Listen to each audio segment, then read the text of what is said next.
Hey sis, why didn't you come to Mom's funeral? What? I can't believe you didn't even show up to Mom's funeral. It's shocking and heartless. I never thought my own sister could do something like that. I was taken aback by my sister's sudden phone call. Our mother had passed away 3 years ago, and we held a proper funeral then. I couldn't understand what she was referring to. I'm married now with children of my own. My husband and I both work, but we make sure to give our children extra love and attention so they don't feel neglected. My husband is a great partner in housework and childcare, and I'm proud of the family we've built. I'm determined not to let my children go through what I did growing up. Our parents divorced when I was in elementary school after my mother had an affair. My father found out about it because I told him. People often assume children will side with their mother, but I didn't. My mother was far from the nurturing figure everyone imagines. I never felt loved by her. She showed favoritism towards my younger sister, while I was burdened with the household chores. It wasn't just expected, it was forced on me. My mother resented me for revealing her affair and made my life a misery because of it. I still carry the emotional and physical scars she inflicted. When the divorce was finalized, my mother took my sister and left. Thankfully, my father and grandparents ensured I maintained contact with my sister, and we continued to meet regularly. However, as I entered middle school, our visits became less frequent. At first, I thought it was just a matter of adult responsibilities, but it seemed my sister was deliberately avoiding me. After she turned down my invitation several times, I asked if I had done something to upset her. My sister explained that our mother had told her the collapse of our family was my fault. In their eyes, I was the one who betrayed the family. My sister believed that if she continued to see me, she would risk being cast aside as well. She found it too difficult to contact or meet me behind our mother's back and asked me to stop trying.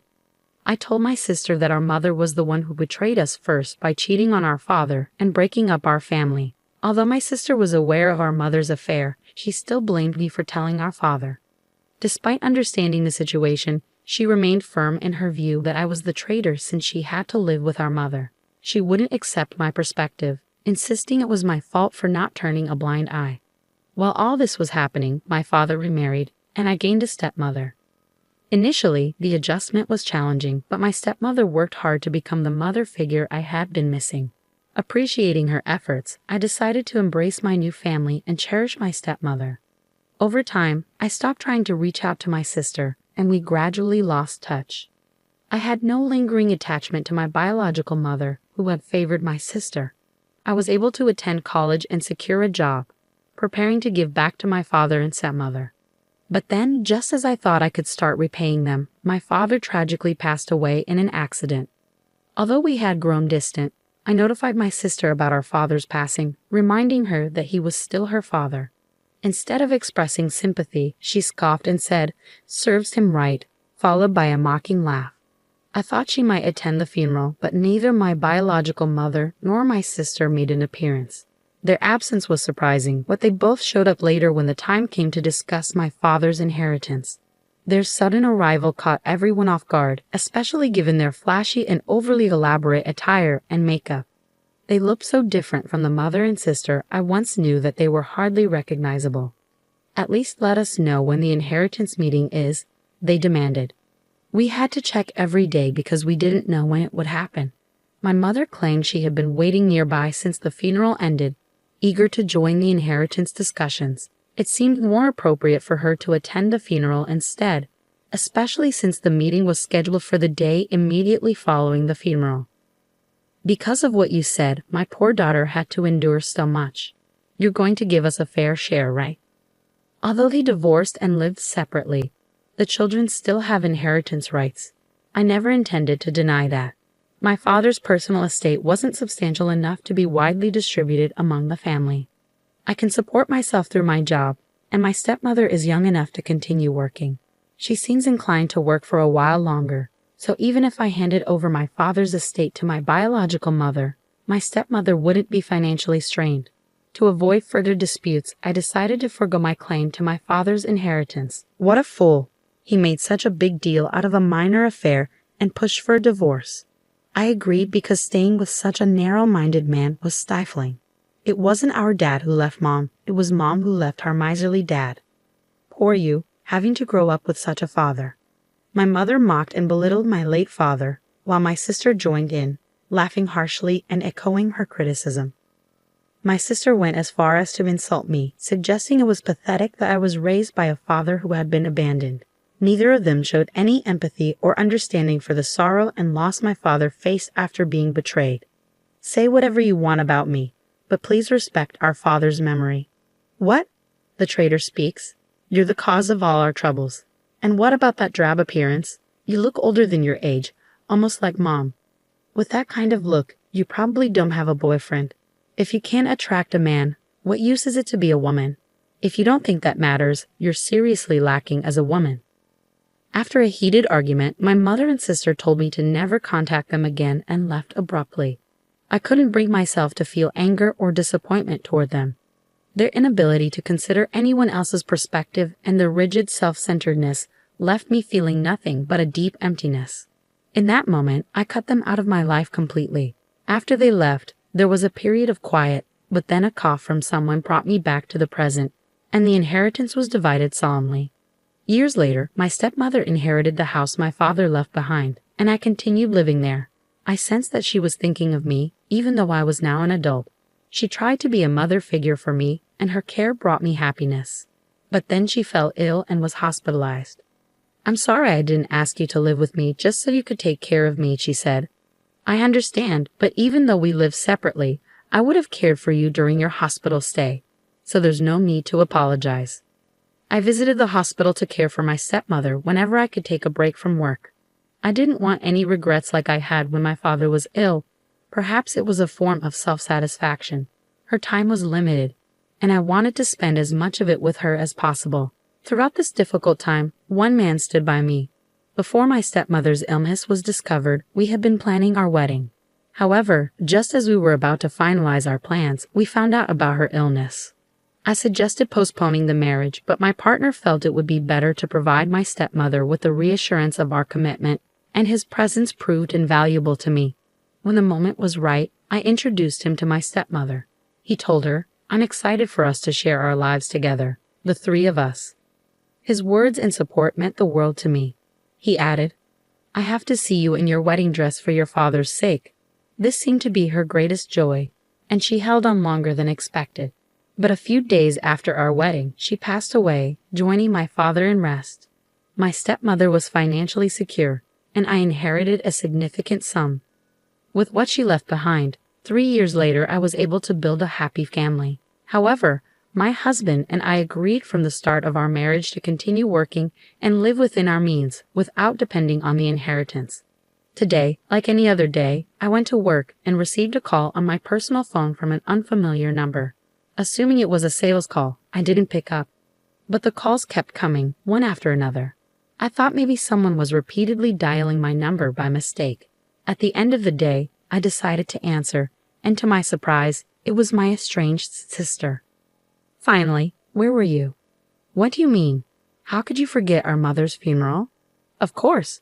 She sounded like she was crying heavily. "What are you talking about? Our mother's funeral happened 3 years ago." "Huh." There was a brief silence, and then she continued angrily. "Maybe your stepmother died too. I'm talking about a real mother, and calling someone unrelated to you mother is just wrong." I found her tone irritating, but I tried to set it aside, understanding that the loss of her mother was likely a significant shock for my sister. For me, my stepmother was my real mother. She married a man with a child and instantly became a parent to a middle schooler.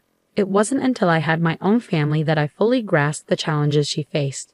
I believe the experience of nurturing a life within oneself is a time for a mother to grow in self-awareness and dedication. Of course, there are many ways to create a loving family, such as through adoption, without a biological connection. However, stepping into the role of a mother to a middle schooler unexpectedly is no easy feat, no matter how you look at it. Reflecting on my stepmother's efforts and concerns, all I feel is deep gratitude. I am eternally grateful to the stepmother who raised me. She is the model of the mother I aspire to be. Biological connections mean little. My sister's so-called real mother never even acknowledged my existence. When I think of the word mother, it's my stepmother who comes to mind, not my birth mother.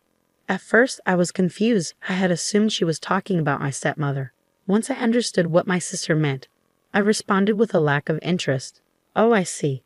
I could hear what sounded like her hitting or stomping on something in frustration over the phone. What? That indifferent tone. The funeral has already happened. How could you not attend your own relative's funeral? You're so heartless. You must not have a drop of compassion. Though she raised a valid point, my sister had also skipped our relative's funeral. Our late father loved both of us dearly, and he was far more caring than our mother.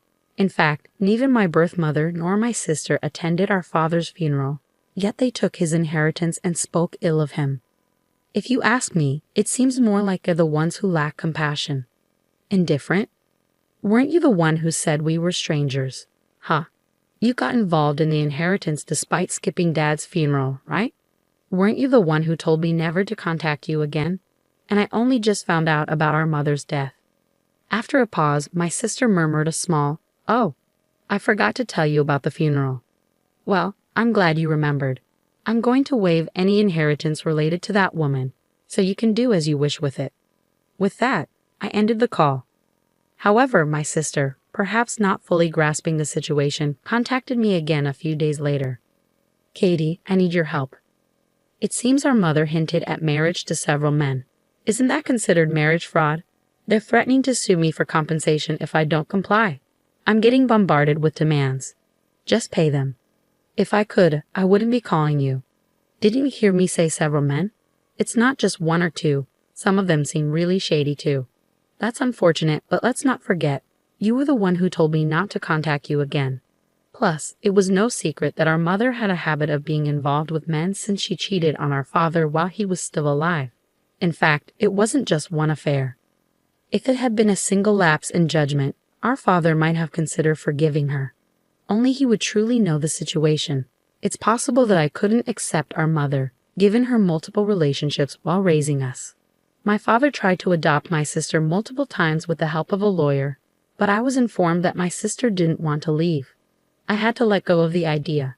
My sister chose to stay with our irresponsible mother, even though she witnessed her behavior firsthand. Even if our mother had left a strong impression on her, my sister's decision to remain with her, despite the shared memories we have, speaks to her own responsibility as an adult. Lahas. You know you were the one calling me a traitor all this time. I don't meet a sister who labels me that way. You're the one who declared us strangers first. So don't show up now and pretend we're family. It's unwelcome. Don't ever contact me again. We're strangers, remember. I ended the call without waiting for my sister's response. I blocked her number and went back to my family. Later, I got a call from my biological mother's relatives. I thought the matter was settled, but they called to apologize for the disrespect my mother and sister had shown me. I decided to hear them out.